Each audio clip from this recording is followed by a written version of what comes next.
an NEA shirt. Yeah, that's it. Why are these chairs? Got it. Good evening. On July 12th, 2016. Mr. Alessio, please call the roll. Present? Present. Present? Present.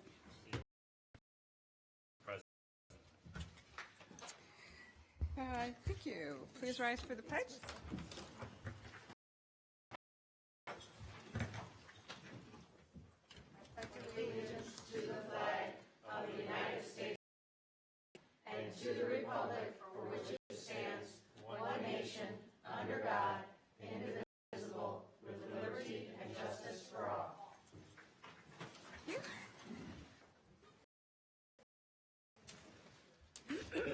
I don't think I had any changes on the agenda.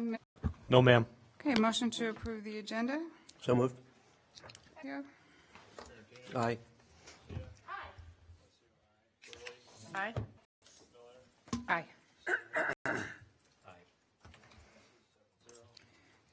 Okay, board announcements. Do any board members have any announcements to make? Okay, moving to report. Mr. Hyde. Yeah, Madam President, members of the board, members of the community, and staff, thank you for being here this evening. Tonight's board agenda on the superintendent's report, if we could pull that.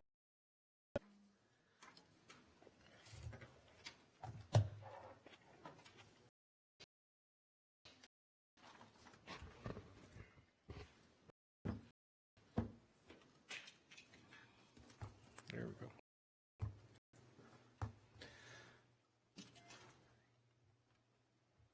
There are four presentation. I'll address a couple of them, and then we'll have staff join us at the podium.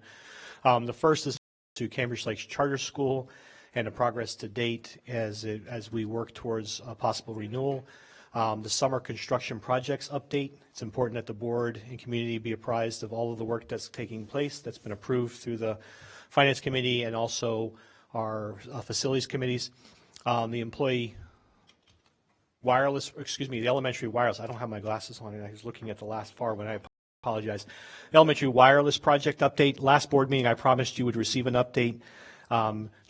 Traditionally, we've been providing you an update on online registration. I'll go ahead and share that we're at 88% with online registration, and we have a real strong focus at the school level to help encourage those 1,600 families to come in and finally complete their registration. And then finally, we have several topics under D300 Good News. Cambridge Lakes Charter School update. As the board knows, because you were copied on the submission, late in the evening of July 1st, we did receive the renewal application. As I stated, you did receive that. Hard copies were also made available. Several board members picked up hard copies after the 5th. They were provided by NKEC, as well as we made some additional copies. Staff have each reviewed the individual sections. We are prepared to provide feedback to both the board and in an ongoing dialogue. As the board knows, on both July 5th and our attorneys reached out for clarification the submission because the current submission did not include much of the contract language that had been previously discussed and negotiated. In addition, it also had some other areas of concern that we wanted to make sure we had received the appropriate submission.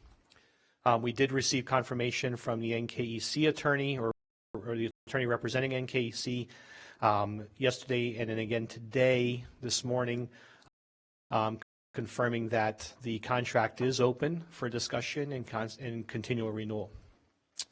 So the next steps.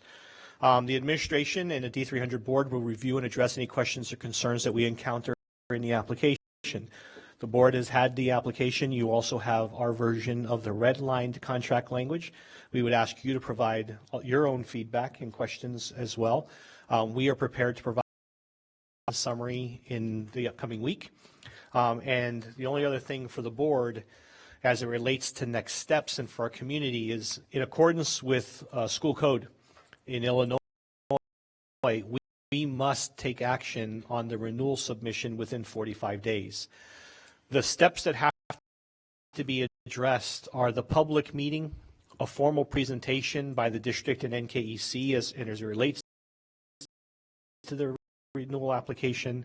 That is typically referred to as quote unquote a hearing, and then a final vote regarding the renewal, non-renewal, or revocation of the charter school.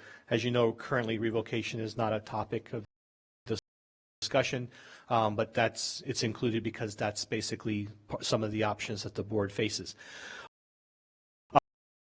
For additional clarification, renewal could be also include a conditional renewal. So if the board feels that and the board feels that there are some remaining issues that need to be resolved, could provide a tentative renewal with conditional items. Could be renewed for a shorter period of time. The board may take action to renew the agreement for a shorter period of time. Yes, sir. Both the public meeting and the hearing can be held on the same evening.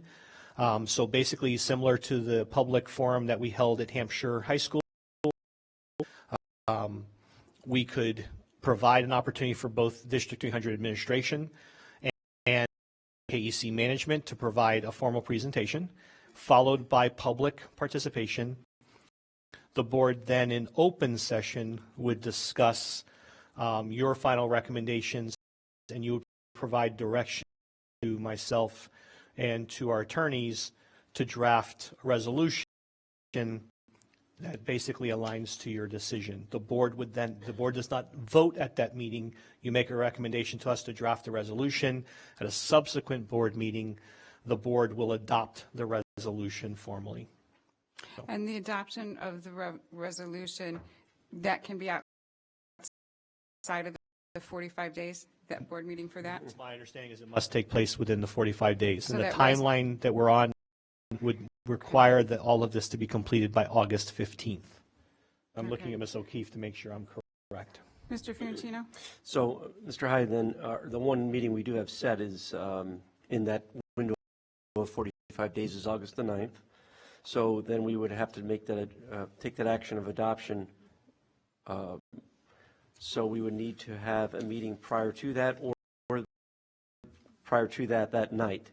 The board, no, you couldn't have both in one night because our attorneys and staff will require time to draft the resolution. There's a lot of legalese that goes into that. So the recommendation would be to have one board meeting in July. The recommendation would be that the board agree to a date that we can publicize, either late July or that first week in August, to allow our attorneys to draft the formal resolution. Mrs. Burley? Mr. Don't look at the light. Oh, okay. Mr. Hyde? I don't. No, it is. Mr. Hyde. Okay, there we go.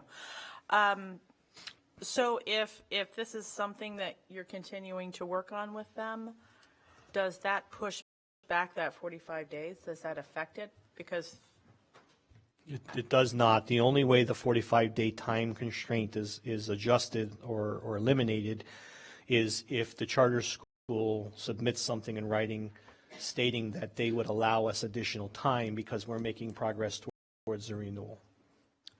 okay, so that would be up to Cambridge Lakes to request for an extension. Okay. So, Mr. Hyde, are you asking for us then to set a time for that public hearing, that meeting? Yes, ma'am, I am. I'm Okay. asking the board to consider a date in late July. So tonight in July, we have some board members that have vacations scheduled, but I'm going to start with tossing out the date that would have been our second board meeting in July, of July 28th, and see if that. July 26th? Yep, sorry, July 26th, no glasses, can't see. If that works for board members. Mrs. Burley? No, I'm fine. Mrs. Lopez? No. Nope. Okay, so then let's go back to, what about August 2nd? Mrs. Burley? Right now, I'm okay with it, yeah. Mr. Fiorentino? I'm on vacation that week. Okay, so let's go back to July 27th. Are you gone that whole week, Mrs. Lopez? I'm home Monday night, the 25th. Okay, Monday the 25th, Mrs. Burley? Mr. Fiorentino? Yes. Mrs. Carpaz? Yes. Mr. Stevens? I am away, but I will drive back for it. Yeah, away at the lake. Okay. Ms. Garcia? I would love to be here on the 25th of July. Mr. Alessio? Yes. Okay, so Mr. Hyde, does it work for you for July 25th? Yes, ma'am. I will have staff go ahead and start working on a notice. In all likelihood, considering the issue to be addressed, is the board open to hosting this again at Hampshire? I think the seating is more appropriate. It's a more appropriate venue as far as our ability to provide a presentation. But again, to be able to house for the public participation, which I expect there would be considerable, it might make more sense. Okay, for the majority of us, I understand Mrs. Carpaz and Mr. Stevens always drive out to here. The others of us now driving out into their neck of the woods. What time are we? North 40. I know, but it adds a little bit of extra. The land does. So what is the time that we're looking at? Mrs. Garcia, what would be a good time? I won't be able to get there till at least 6:15, 6:30. 6:30, which is our normal. But I think just But, Ms. Burley, 6:30? Mr. Fiorentino? That's fine. Ms. Corpez? Mr. Stevens? Yes. Mr. Alessio, can you make 6:30 coming? what do you want to say 6:30 or 7? 7 would make me, I could get some food before I shop. 7, is 7 too late? No, ma'am. The board has a policy as it relates to public participation, but again, considering the topic and the board's willingness in the past to ensure that we provide think- appropriate time.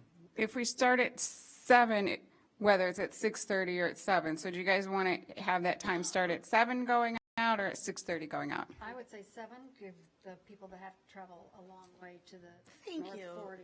So 7 o'clock on the 25th? It was written, so it Shall be.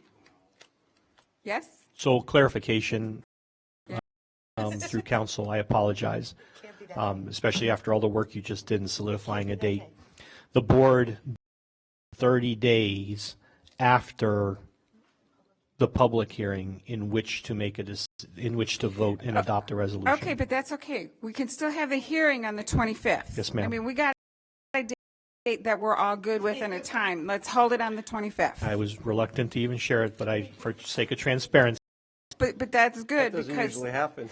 we may not then do it, doesn't 9th, we have to take action. Right. Mr. Stevens. But if you don't same night, then we have to have another special meeting before that date.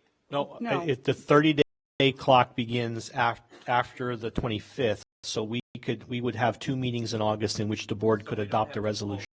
In the 45 days, we have to hold a public hearing in 45 That is correct. All right, so we'll have the public hearing. No action will take place at the public hearing, though we may give you direction.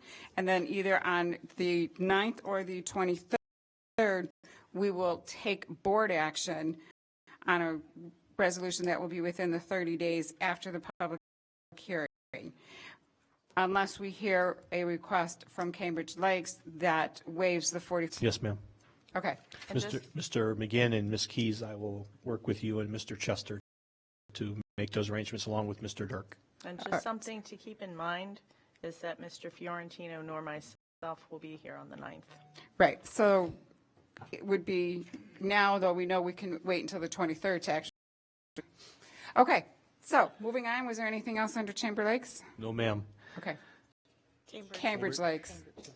At this time, I would ask to Ms. Harkin and Mr. Dirk at the podium. They will provide an update as it relates to the summer construction projects, and there is a lot of work going on.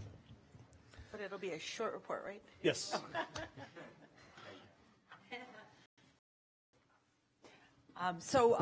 We had met at the Construction and Facility Oversight Committee and shared some of our projects. We had to do it electronically because we had some conflicts with dates, but we really felt it was important to show you a lot of the work that's going on. to Mr. Dirk's credit, to his staff's credit, and certainly through the dollars that we have that's available through our construction projects. So he's going to go through it. We have a couple pictures, and I'm going to turn over him, but I really want to congratulate him and his team on the fantastic work. In fact, he said because the weather's so good that they're ahead of schedule right now and maybe doing some additional work. So kudos to you, and I want to thank him for that. How do you advance this? This little, I'll find it. Okay. Good evening. A pleasure to be in front of you tonight. As you know, projects of large scopes don't happen overnight. Take months and months of culmination of input from different departments, purchasing, finance, everybody's involved. So it's a lot of work. So to see this come to fruition over months and months of planning, to see it actually begin is really exciting. So we're doing a lot of paving projects, 5 schools, seal coating 19. There's 2 jobs, 2 left to do. Food service equipment installation. The ones I'm reading now are mostly contractor work. So these were specified over the winter, put out for bid, purchases, got all the documentation together, got the things moving. So we were doing it off season, we saved money. They did a great job getting contractors. Gym floor refinishing at 5 schools, tennis court repairs due in Hampshire High School. It's already been resurfaced. It's going to be painted this week, and tuck pointing is various projects throughout the district. As we're doing health, life, safety inspections, we're noticing tuck pointing on some of the buildings that needs to be addressed. So staff district-wide, our projects we're doing, concrete projects, sidewalks, curbs, health, life, safety inspections. We're doing our 10-year health, life, safety inspection. We have 4 left to do out of 26 schools. There's 3 high schools in Westfield. And we're doing repairs as we're going along. As we get reports back, we have a crew of guys going out and repairing items as quickly as possible. HVAC maintenance, our crew's doing coil cleaning, compressor replacement, and general maintenance and upkeep on all the equipment at every building. Large projects, this is a culmination of input from staff at every location, teachers, principals. We go through and like vet the process. You know, what do you need versus what do you want? We try to get those 2 things separated, and we try to be as consistent across the board as we can be. The large projects take all of our trades. So, like for instance, the welding lab was demolished. Well, that took masons, carpenters, electricians, HVAC guys to rebalance the system. It just involves everyone. Media center, we did a lot of drywall offices. Here again, we went through and tried to be as specific as possible, need versus want. We split a room instead of building extra offices that wasn't needed, or we suggested other alternatives, move classrooms around depending on sizes. District staff school projects are those that were specifically asked by the principal. So we went through some of these. All of these are actually in process right now. Some are done, some are so. And this is our ground staff. The thing I didn't add on here, of course, was an obvious thing of mowing, which we do every day. We do a lot of deliveries every week. Weed control, repairs to equipment.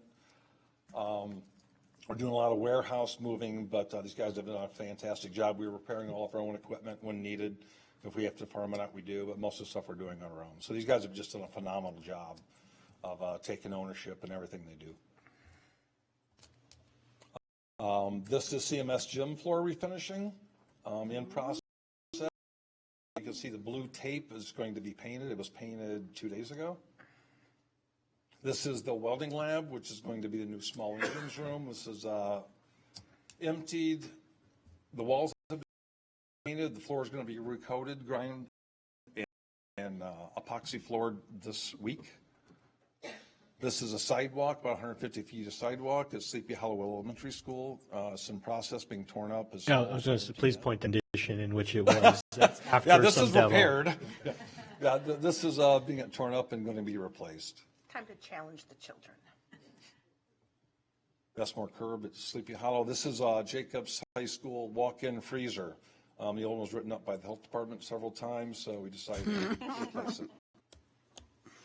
This is a floor at Hampshire Middle School where he had a problem with, so we tore the entire room out, concrete, went down 4 foot, and found a broken drain tile, roof drain tile. So the water would, every time it would rain, would leach into the floor, the water would leach up, and the room was unusable. So I'm going to provide a little more context to that, Carrie, if you'll go back. This room, I think, quite honestly, is a great indicator of the level of perseverance and dedication that our staff do have. This classroom, I've myself several times, he put in several work orders. It always smelled musty. We pulled back the wall, we pulled back the ceilings, we pulled up floor tile, never found any indication that was coming from. We tried chlorinating it, we tried ozonating it, we've tried everything. Quite honestly, the determination was to cut out a section, dig down, and what we found was when the initial found was put into there, we were having some weeping, and that's where the smell was coming from. Had nothing to do with the drain lines, had nothing to do with any other water intrusion in the building. It's just that musty smell person tried to do to remediate it. So they did. They tore up the whole thing. It was, when I heard about the project, how detailed it was and how thorough it was, it's quite imagine this is in the middle of a school building, just so you know. It's not an outside classroom, it's in the middle of a building. From the band room down there? Other wing. Other It's not across from the band room. Oh, okay. That side hallway there. So I really give kudos and hats off, because that was a lot of work to remediate something, a smell, but so persistent. And it causes concerns when staff have those types of exposures. So we were thrilled to see that. Yeah, it was just a level of craftsmanship these guys have, and the talent for a job like this. You know, the front half of that building is the oldest building in District 300. Is it? Yeah, the front half. The Way middle out school. there, huh? The front half of the middle school. Really? This is our room, again, this Hampshire High School. It was one large classroom. We split into two. It was masons, air conditioning, electricians. It was a lot and it's finished. And that is it. And this is a new bus lane sidewalk for wanted. The children were getting off into the parking lot wide sidewalk for them to offload this year. There was one more project about signage too, wasn't there? It's up there, so that's, Okay. you know, so we didn't go through everything. There's a listing of building by building what was done. I think really what's even more important that I think has been the directive since I've been back at the school district was the directive that we want to maintain and make sure that the investment in our buildings are continuing. One is to ensure that's occurring, and two, we've got the staff that truly can do it. So I'm very impressed. We did say 2 years ago when we replaced the paving projects that we would get on a seal coating. We are seal coating. We are on a preventative maintenance for our HVAC equipment. We have that occurring. So I think we've had good feedback and good direction from the CFOC committee and the right resources and team to be able to maintain that. So I really am proud of the work that's going on throughout the district. The health, life, safety, we will do a follow-up with you. That's a 10-year health safety that we have to do that the state requires in order to make sure our buildings are safe. Carrie has jumped right on it to say, what are the things that we can do as a district to make sure, even though we won't get the final report, we have a whole year to finish it, that he's working on that as we speak, as those reports are coming out, and his team can do that work. We're really proud of the work that we're able to showcase tonight. Can I open a Pandora's box? I know, you went out here early. HS, I'm assuming that means HHS, transgender bathrooms. 'Cause it It's just all says high HS. schools. Oh, It's all high school. Okay, Yep, okay. it's all That's high why I wonder schools. Why one school, not the Yep, other? no, it's all high school. That's why it's HS. Yep. Thank you. You're welcome. Any other questions, comments? Okay, thank you.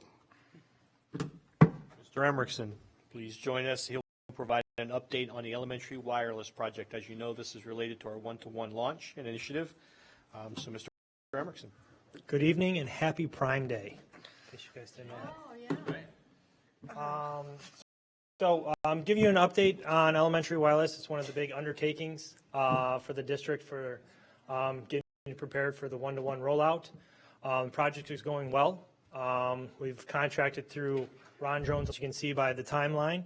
We're well within the timeline that we spec'd out for the RFP. They should be completed doing the wiring and mounting of the access points prior to August 1st. And then we get our team in there to hook up and configure all the access points in the buildings to do that, to get it ready for school to start. So we're on track. We're moving forward, and we already have I think 4 to 5 buildings already turned up to the new wireless. So it's going well. Does anybody have any questions in regard to that? Okay, thank you. And again, we're at 88%, correct, for Oh registration? yeah, for our online registration, we are at 88%. We have about 1,600 students left to register. The information is turned over to the buildings, and the buildings have been contacting the families and doing home visits and so on and so forth in regards to that if they haven't registered. And related to registration for the board, there will be a memo going home or a message communication in both English, Spanish to all of our families. It will also be posted on social media website. It'll go out through RCS, reminding parents of the board's policy. If you recall, last year, the state of Illinois has requirements for mandatory immunizations or vaccinations, and they have a mandatory exclusion policy, meaning any student who doesn't have their shots by a school. The state statute or school code also allows for a local school board to determine an earlier date. This board, several years ago, adopted a first day of school policy. We will be messaging that to all of our families, that students who do not have their shots will not be issued their schedule, nor will they be allowed access to the building after the first day of school. We'll students on the first day, and staff will work to communicate with parents to say, we'll keep your child here today, please come pick them up. If you can't, we'll house them in the gym or an alternate location, but you must ensure your child either has their shot before they return, has documentation of a scheduled doctor's appointment, that is also allowed by school law, or they qualify for one of the 2 waivers, either a medical exemption or a religious waiver. But we are working to communicate that. We also will provide explicit information to all of our parents about where they can get shots. We are and mostly because of some compliance issues that took place in the past, we are no longer allowed to host remote vaccination sites in our buildings. That's been eliminated in the code. You must go to a clinic, and most of that had to do with the recording, documentation, and storage, and even administration of some of the vaccines. And there are very strict requirements about temperature controls and other things. So that's no longer an option for us, but we can refer our families to different places, and we've worked with Ms. Nacky.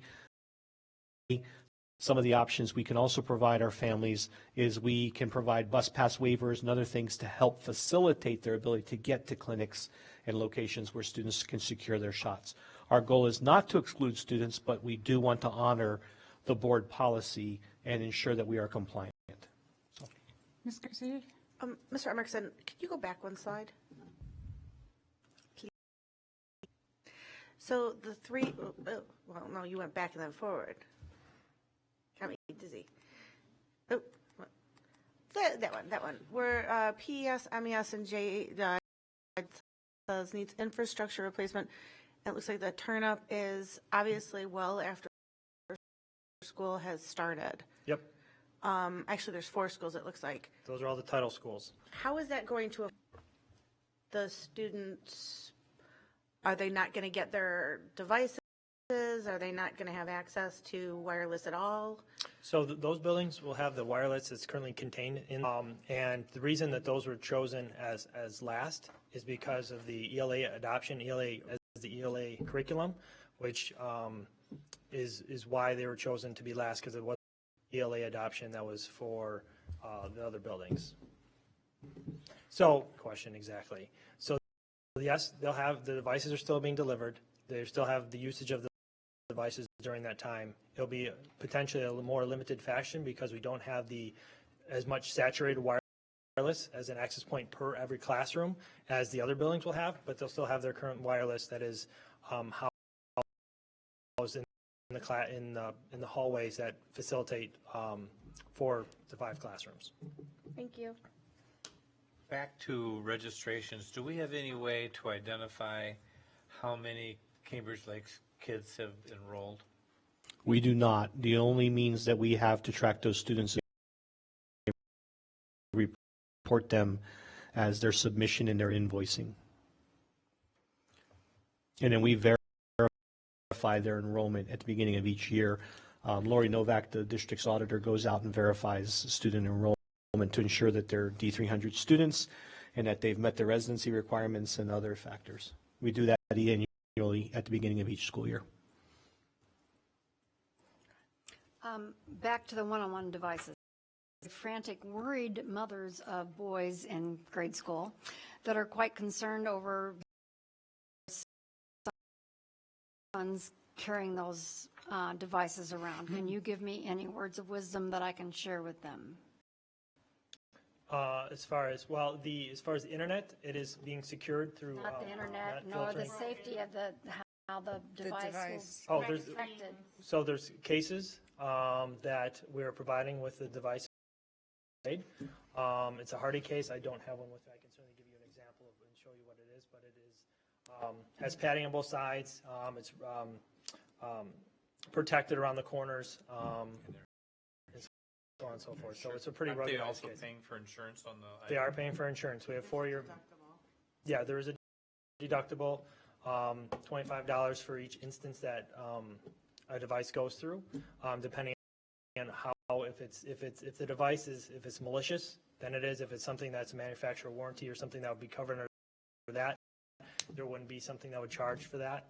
But Well, their comment was that sometimes they see the backpacks being used as missiles, and they could just imagine what was happening inside it.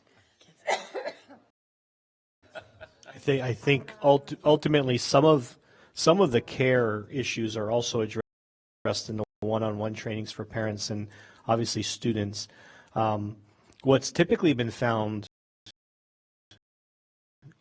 in districts across the nation who have implemented one-to-one is that because students have a greater sense of ownership, because the device is theirs and they can personalize it, they tend to take greater care of it. That's the study research that's come out of both Maine and but again, I will give very big, strong kudos to our team, which included Jason and Pasco and others, who did the vetting process for the cases. So the cases will actually fit inside of a backpack. They are well protected. They are ugly as all get out, but they are very well protected devices. And the Chromebooks are not like they're not an iPad. So the screen is not exposed.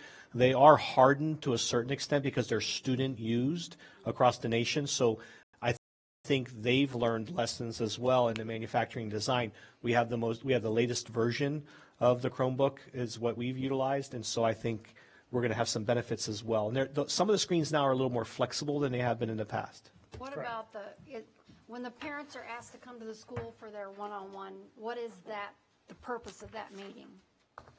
and Pasco's really the ones that did it, but I think I don't know if somebody else can speak. Yeah. Yeah. Cara. Could you just get all of us a picture of the case? Can we all get that? So we can actually, the presentation is available that you can watch it. So basically the purpose of the meeting is parents do come in, we do a brief overview of that afternoon or evening is going to look like. They have an opportunity to have a recorded that walks through basically every part of the implementation process that we thought a parent would want to know about, from the insurance aspect to when they're going to have an opportunity, when they're going to receive the devices, how they're going to be used, how we'll be monitoring and keeping students safe in regards to access on the web. They have an opportunity to ask questions, and then they receive the paperwork that they would, as a parent, sign for permission for Google and for the device. Many parents take that with them and then reflect on it and bring it back. But we're having pretty good attendance. Every building, all the middle schools are hosting these with their feeder schools. And so, for example, yesterday, Algonquin Middle School had two more tomorrow. And so general attendance is, anywhere from 10 to 30 parents at each those. Parents still have the opportunity that they can watch the same presentation online and complete that, so if it doesn't fit in their schedule. But really, it is very consistent, and then we parents have, if we are comfortable answering those questions, if the principal, the feeder principal, so for example, the middle school principal will be there, a feeder elementary principal will be there, and multiple district office staff. If we're comfortable answering those questions, we do. Otherwise, we're capturing them, bringing them back to Mrs. Pasco and the digital team, and then respond to the parents. Thank you very much. Ms. Garcia? I got a question for you. Oh, okay. Sorry. Y'all know me. I always try and do the stuff online. So I did it online, and there was one form that I printed out and I signed, and then I emailed it, and instantly I got an email back. Is that the only form I was supposed to fill out? Just Yes. the one? Okay, cool. Yes. I just want to make sure. Any other questions or comments? Okay, Mr. Hyde, moving on. Ask for you to advance to the last slide, Mr. Emerson, please, which should be the District 300 guide. There is a lot of good news to share, so I'll ask you to bear with me. There are 7 items in particular. I'll start with the first one. I did share this with the board recently, but I would like to make it a matter of public record. The National School Public Relations Association 300's latest annual report as one of the top in the nation. The NSPRA has awarded our district with its highest honor, the Award of Excellence. To provide additional context, there were 965 total entries in the National Public Schools Communications Awards event, and only 83 awards of excellence were granted. The District 300 annual report will be showcased at their national seminar in Chicago next week, and this is very significant because it allows District 300 to build our brand on not only a local but a national level. And again, I gave kudos to Mr. McGinn and his tremendous staff and team for the hard work and dedication. The quality of the products they continue to turn out is exceptional, and it allows us to increase the overall transparency, but also improve the overall communication with our stakeholders. So kudos to him. So this one's very timely, and also I would be lying if I didn't say probably somewhat intentional. Because with the launch of one-to-one, this number might change, but the technology department is very happy to share that for the second year in a row, the overall number of heat tickets that have been submitted has been reduced. In the last 2 years, a total of 13% reduction in the heat tickets being submitted. Mr. Emerson and I have talked about this at length, and he believes that that's in part due to the restructuring in the regional support plan. Plus, it's also very much large.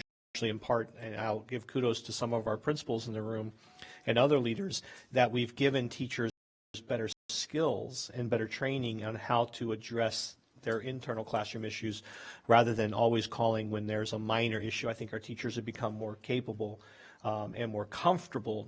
Capability sometimes not the issue. It's being comfortable doing those types of things in their own classrooms. So the reduction in these tickets is also significant because it means that the technology department is functioning at a higher rate than previously and has removed the technology barrier in the classroom. I would also argue that any time saved with them not having to repair a device, especially for a low-level issue, frees them up to address higher level of them. Are here tonight, so thank you. You might want to suspend recording for the first 3 or 4 months of school year. That's why I said this is quite timely and intentional. The third one, and board, you will be very happy to hear this. As you know, we launched for the first year our incubator program at Dundee Crown. You had an opportunity to go out and visit that. That is our entrepreneurial program. I am very pleased to share with you that this year's winning team, called First Step, has now been nominated as a national finalist Summit program. First basically asked restaurants to pay a monthly fee for First Step employees to pick up organic food waste, which they will then compost, package, and resell to nurseries and landscaping companies or other stores. First Step will compete against 4 other high schools on July 20th at the National Summit in Chicago, and the winning team will earn an additional $5,000 in prize money to help launch their programs. That is, for our first year program to have a team qualify for nationals, that is a tremendous testament to the skill set and aptitude of our students, but also those teachers who supported the program.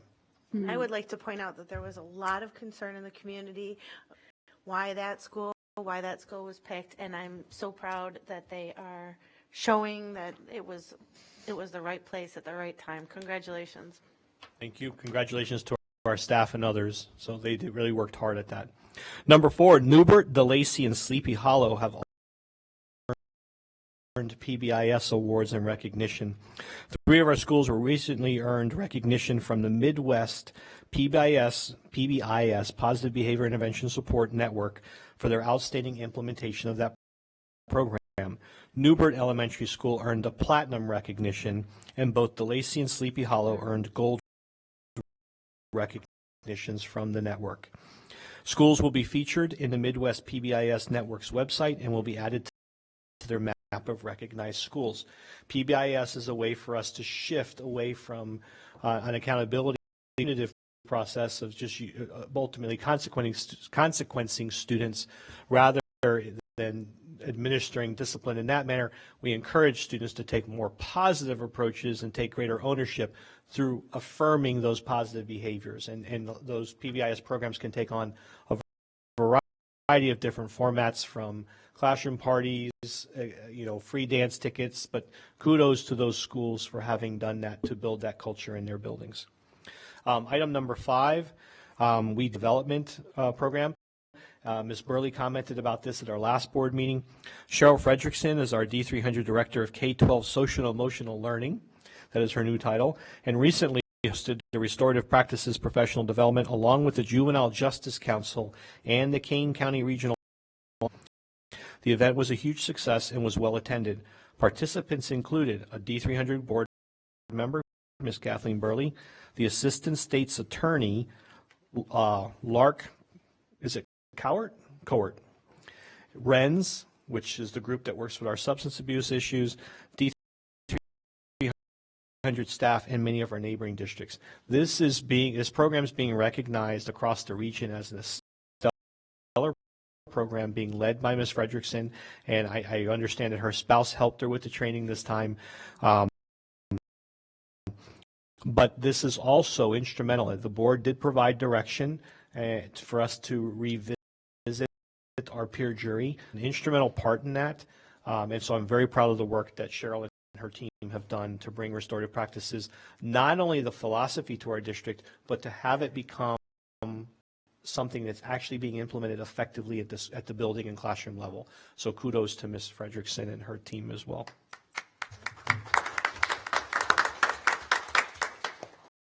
I promise, but they're all such great topics. We don't want to ignore these. We want to provide congratulations to Hampshire High School's Elizabeth Evans, who was recently named as Buffalo Wild Wings Northern Kane County Athlete of the Month. Elizabeth competed in varsity track for 4 years and 2 years on the varsity cross country to Northern Illinois University on a track scholarship. So we want to provide kudos to her.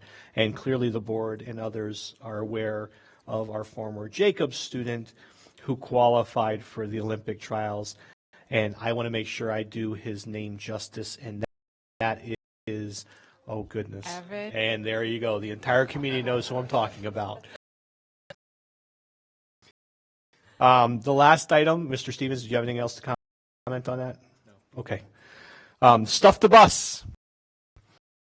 So Ms. Nackey and her team really do an amazing job in securing items to help our neediest families. They also do arguably picking the hottest day of every summer in which to do it. And every year, for the past 2 years, I've successfully avoided having to stand out there, but this year I volunteered and I will be present and glad to be there. I did ask that I have a background job, though. So District 300 Stuff the Bus school supply benefiting students in need is scheduled for this Saturday, July 16th from 10 a.m. to 3:30 p.m. at the Walmart located on Randall Road. And Algonquin, adjacent to the Algonquin Commons. The District 300 bus, will be stationed in the Walmart parking lot collecting donations and school supplies to support homeless students and students receiving free and or reduced lunch who attend our District 300 schools. During the Stuff the Bus event, community members are asked to donate school supplies, including folders, notebooks, loose leaf paper, scissors, pens, glue sticks, rulers, crayons, colored pencils, markers, and gender-neutral backpacks. The donations will then be organized by our district team and placed inside individual backpacks and distributed to students in need. What we were very pleased with is one of our primary sponsors, Costco, used to provide and split their donation between our district and Elgin. But based on our successful program and the relationships we've established, Costco has now committed the entire donation to our district. So that's, again, a great statement and testimony in support of Ms. Nackey and her team and the work that they do on a day-to-day basis. We'd love to see any of you out there. It really is a great event. It's a great way for us to connect with our community. And Shelley's team provides T-shirts, and they also provide popsicles. Okay, we will have popsicles because I'm telling you, inevitably, it will be the hottest day of the summer in Illinois. But kudos again to you, and it's a great opportunity for us. Something really nice for our students. That's 10 to 3? Outside, at 10 to 3 p.m. 3:30, correct? 3:30. Is there a list on, I've noticed that it was on our social media, I believe, and our website. Is there a list of possible donations? I mean, I think everybody kind of knows what would go in there, but sometimes, it's nice to take a list and maybe. It is advertised in the flyer and the other notifications went out. We can send out another. Do also accept gently used items, and we're sometimes a little cautious about that. So we will always accept items. We won't turn them away, and then the staff will evaluate them for repurposing as needed. So, and that concludes the superintendent's report for this evening. Thank you. We had no one sign up for public participation this evening. Item number 9, motion to approve consent items. So move. Second. Mr. Alessio? Let's see, Stevens. Aye. Burley. Aye. Alessio, aye. Garcia. Aye. Miller. Aye. Lopez. Aye. Aye. Motion passes 7-0. Okay. Item 10.1, approval of PTAB intervention resolution, and I need to read this resolution. Okay. Thank you. I need motion as presented for the PTAB intervention resolution. So move. Second. Mr. Alessio, please call. Alessio, aye. Fiorentino. Aye. Garcia. Aye. Burley. Aye. Lopez. Aye. Miller. Aye. Motion passes 7-0. Okay, moving on, 10.2.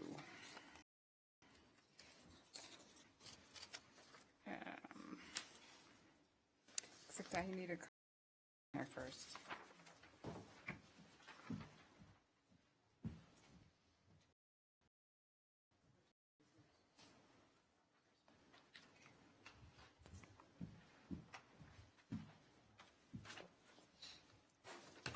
Sorry, I had to connect the numbers with the appropriate one.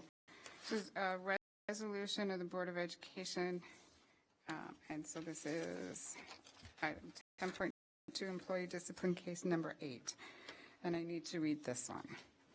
Whereas the Board of Education of Community Unit School District 300 has received a recommendation from the administration regarding the performance and conduct of Patricia Sage, a tenured employee previously discussed in closed session, and whereas this Board of Education herewith finds and determines that evidence shows that Ms. Sage acted in an unprofessional and inappropriate. Whereas the Board of Education finds that the suspension of Ms. Sage is in the best interest of the district. Now, therefore, be it resolved by the Board of Education of Community Unit School District 301, Ms. Sage is hereby retroactive. Motion to approve. So moved. Second. Mr. Alessio. Garcia. Aye. Stevens. Aye. Burley. Aye. Lopez. Aye. Alessio, aye. Ferentino. Aye. Miller. Aye. Is 7-0. Okay, this is item 10.3, employee discipline case number 10. Resolution of the Board of Education of Community Unit School District 300 authorizing suspension. Whereas the Board of Education of Community Unit School District 300 has received a recommendation from the administration regarding the performance and conduct of Justin Dietrich, a non-tenured employee previously discussed in closed session. And whereas this Board of Education herewith finds and determines that evidence shows that Mr. Dietrich acted in an unprofessional and inappropriate manner.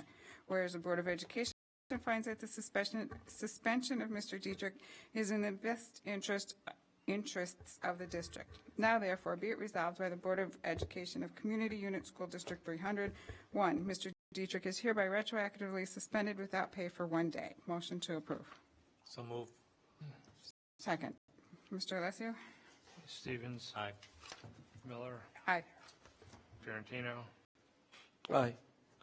Lopez. Aye. Alessio, aye. Burley. Aye. Garcia. Aye.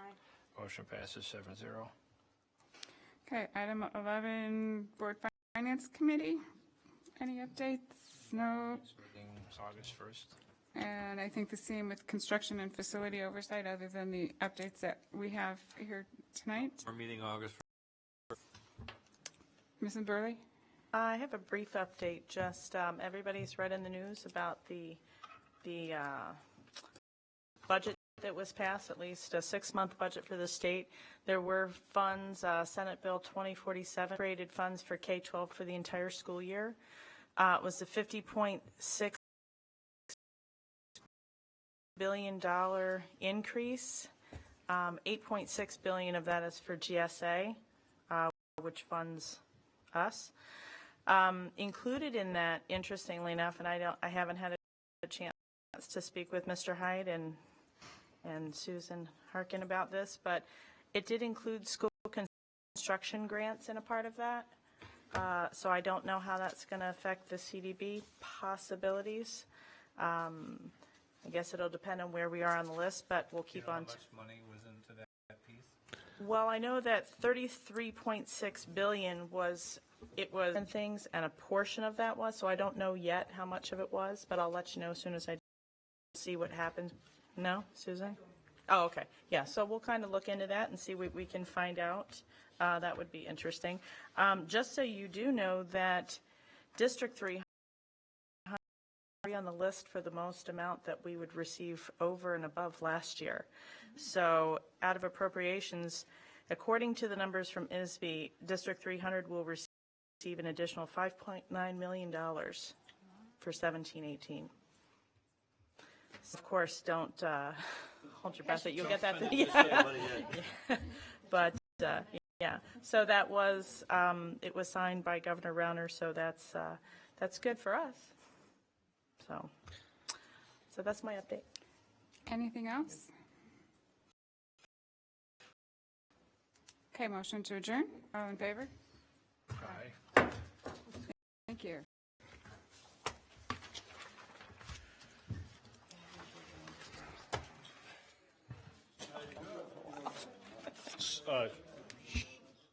Yeah, I almost Hey, Ann, did you get Hamilton tickets? Hey, we're arguably the same size. Crystal Zabo, we're in. Just start wearing the raw shirt. I'll just give him a whole stack. He probably has a. He does. She's like, you know what, I'm taking everything for it. We are right next to a set of obstructed view seats. Nice. And I think people were scared off by, the obstructed view. And Ben goes, I don't care. I just want to be in the room where it happens. What day did you get? Oh my God, we're not going until like February. What about you? Oh, I'm going to look for